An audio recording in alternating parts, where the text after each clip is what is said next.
தக்காளி சட்னி செய்ய போகிறோம். தக்காளி சட்னி செய்யறதுக்கு தேவையான பொருள் காஞ்ச மிளகாய், பூண்டு, உளுந்து, வெங்காயம், தக்காளி. முதல்ல சட்டியில் போட்டு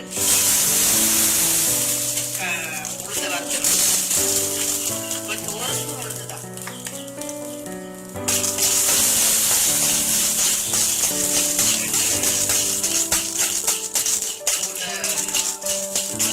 உளுந்து வறுத்தாச்சு.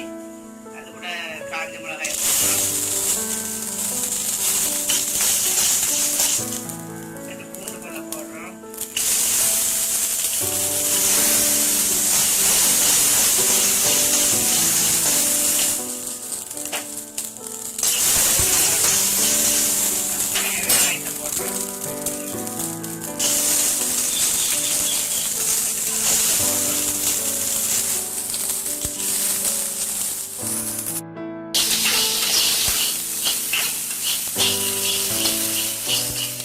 எண்ணெய் விடாம வதக்கிடுங்க.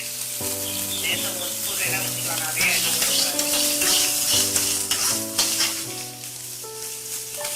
வெங்காயம் கொஞ்சம் கலர் ஆனோடனே தக்காளி போடலாம்.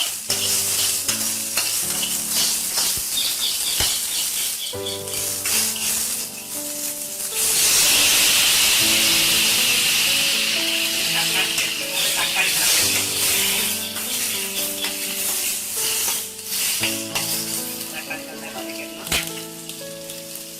கொஞ்சம் உப்பு போட்டு தேவைக்காக உப்பு போட்டுக்கணும்.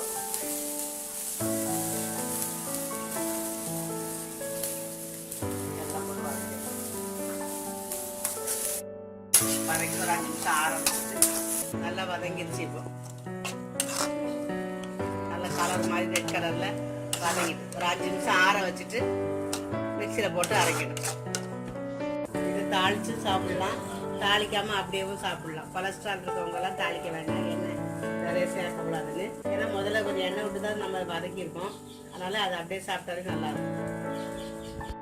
கொஞ்சம் எண்ணெய் விட்டு கடுகு, உளுத்தம்பருப்பு, கருவேப்பிலை, கொத்தமல்லி போட்டு தாளித்து இதை கூட கொட்டிட வேண்டியது.